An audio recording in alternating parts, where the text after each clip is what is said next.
So I pre-ordered the Canon C50 the day it was announced, not knowing anything about the Nikon ZR. I also missed a few specs on the C50 in my last video and kind of have one extra thing that I've now realized the C50 doesn't have that I wish it did, because the Nikon ZR has it. And no, in case you're wondering, it's not IBIS. And these are things that might actually affect your decision if you're someone who's looking at either of those cameras. I also think it's hilarious that all of the Canon C50 videos had FX Killer as their title. And then the Nikon ZR was released and people listed that as C50 Killer or FX3 Killer. And then the iPhone 17 comes out and it has OpenGate and it has all these raw video features that basically just outshine everything that Canon and Nikon are doing. I say that kind of jokingly because, you know, you're talking about a phone versus a professional camera. And there are, of course, differences and limitations between them. But I'm gonna start with the obvious because I don't think anyone is switching systems or giving up their cameras to now shoot on iPhone. Realistically, these are just more tools that we have in our pocket as creators, as filmmakers, as YouTubers. But there are some things that make the C50 better than the ZR and some things that make the ZR. I'm Canadian, so I say ZR. So let's talk about some of those differences. Now, I've watched a lot of videos, a lot of reviews on both of the cameras, and I think the main advantage, the main difference with the C50 is that it tends to be a little bit more of a tool that professional filmmakers would gravitate towards. And before you freak out, I'm not saying you can't get professional results on the Nikon ZR, but there are some ergonomic disadvantages, just with some of the weird things like how the memory card is in the battery compartment and there's that micro SD card. And while the screen on it looks awesome and that whole interface is definitely something that I think a lot of other camera companies are going to be adopting going forward, you know, some of those physical buttons that you have on the Canon and the ability to customize them and quickly access them are things that I really appreciate and are some of the reasons why I did pre-order the C50. But with the C50, you get more resolution, you get more dynamic range in that crop mode. You get OpenGate and actual dual memory card recording, except in some of those RAW modes. In RAW, you can only shoot to one of the cards. And the camera tends to be a little bit more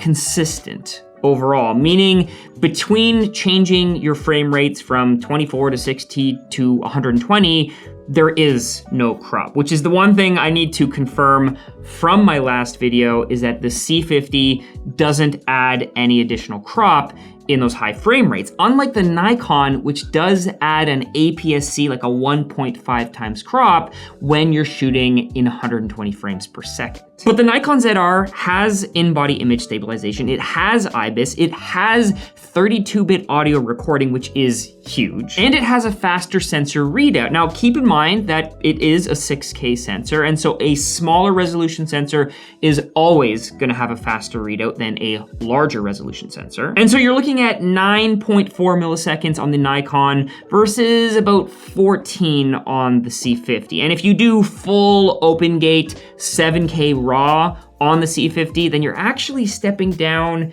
to 17.9 milliseconds, which can be a little bit slower, but isn't something that would stop me from using the camera because, again, you're shooting in a really high bit rate mode where it has to read out all that information from the sensor. But this kind of gets to one of my other points, which I'll cover in just a second.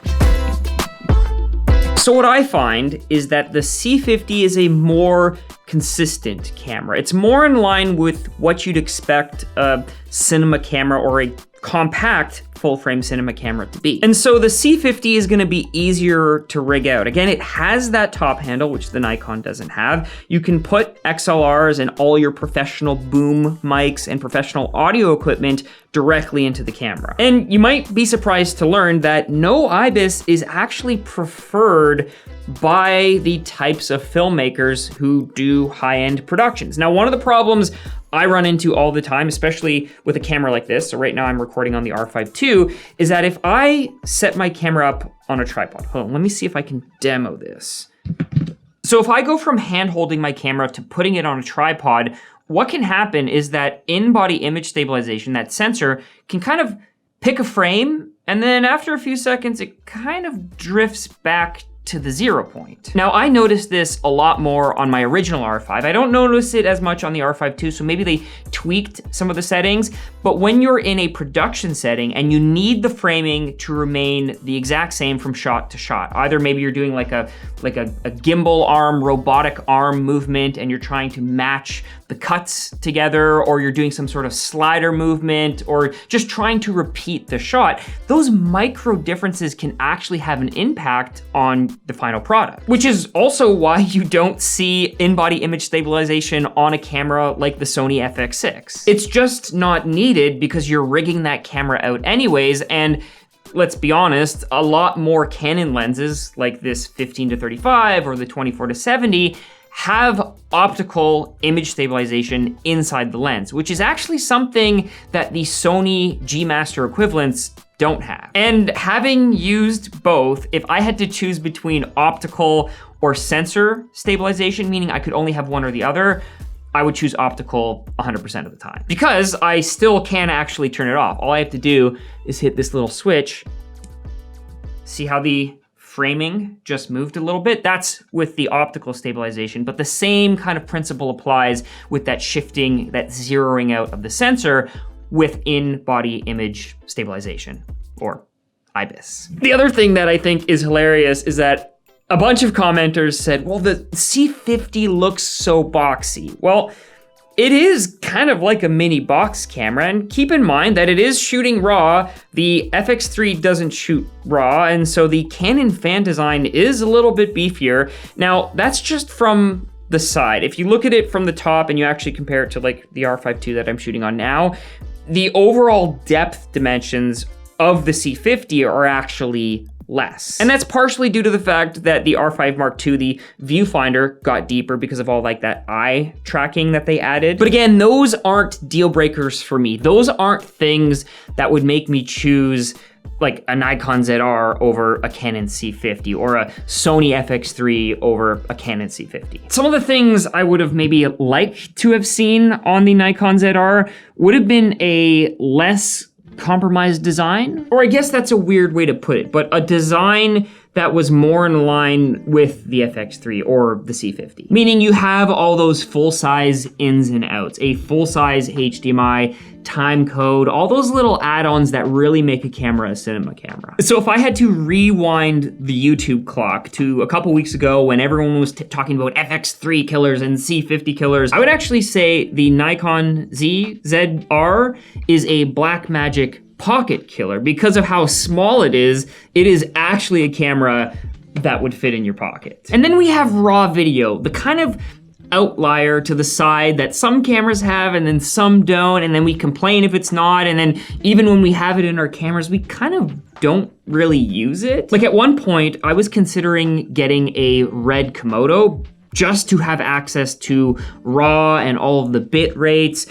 And when you look at the bit rates of RAW video in the Nikon ZR for 6K full frame, so that's not open gate, just full frame, you're looking at 1500 megabits per second, which is pretty intense. Like you can fill up a 1 terabyte hard drive or an SSD or a CF Express Type B card pretty fast. Compared to the C50, which has 7K full frame, and you're looking at a bit rate of 1100, almost 1200 megabits per second, which is actually less. Now keep in mind, the Canon does have standard, high, and light. So if you actually drop down all the way to the LT, the light mode in Canon RAW on the C50, you're getting 773 megabits per second, which is actually less for 7K than what the Nikon shoots 4K at. So the Nikon at 4K does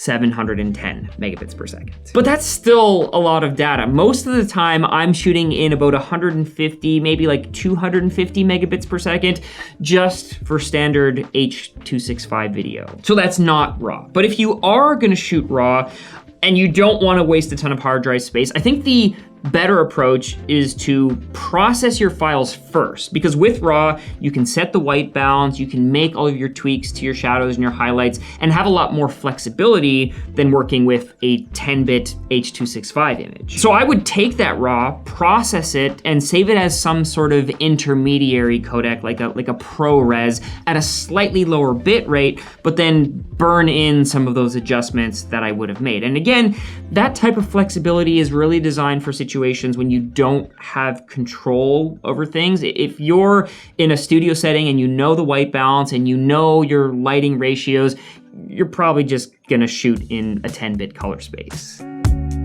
Now, the one feature I wish the C50 would add, and again, this wasn't in the pre-production firmware that I was testing, would be a 4K RAW. Because the Nikon ZR has 4K RAW, which again will be at that lower bit rate.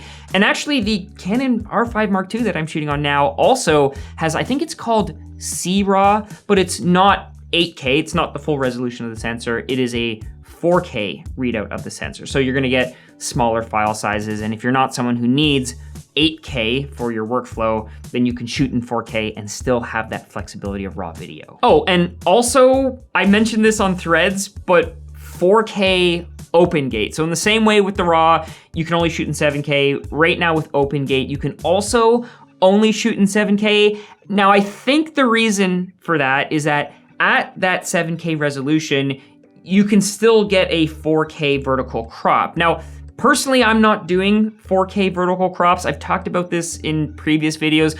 Most of my short form vertical content is actually filmed in 1080p, and that's just for ease of workflow and editing. Sometimes I'll end up upscaling it to 4K. See, you probably didn't even notice. You probably watched some of my YouTube shorts in 4K and not even realized that the footage is just so sharp that I'm able to upscale it and you don't really notice any quality differences. Did I just call myself out on that? But like I said in my original video on the C50, the C50 offers a lot that I don't have access to, being a video first, a video specific camera, and actually not having IBIS. That's something that I actually want for those moments when, you know, like framing and all that type of stuff that I've mentioned. So in a lot of ways, the C50 versus Nikon ZR versus GFX Eterna versus Apple 17 ProRes RAW Open, whatever the heck they're putting in iPhones. None of that really matters to me because I'm already invested in the Canon ecosystem. But I am curious if Canon will take the C50 sensor and use it in other cameras, specifically the R6 Mark III. That would be a logical upgrade from an R6 II to an R6 III, going from 24 to 32 megapixels, and now having a sensor that supports C-Log 2 and potentially, again, I have no information on this, but maybe getting RAW video inside of an R6 Mark III. If Canon did that, the R6 Mark III would be well positioned as a competitor to the Nikon ZR. Again, because that ZR uses the same sensor as the Z6 III. So as long as you don't need all those extra ins and outs and those cinema features, I have a really good feeling for whatever Canon is doing for the R6 Mark III. But let me know your thoughts down below. Does one of these cameras appeal to you more than the other? Did you pre-order the C50? I did, and as far as I know, I'm gonna be keeping that pre-order. So until the next one, grab your camera, get out. I got the Hasselblad, look at that. And go shoot photos.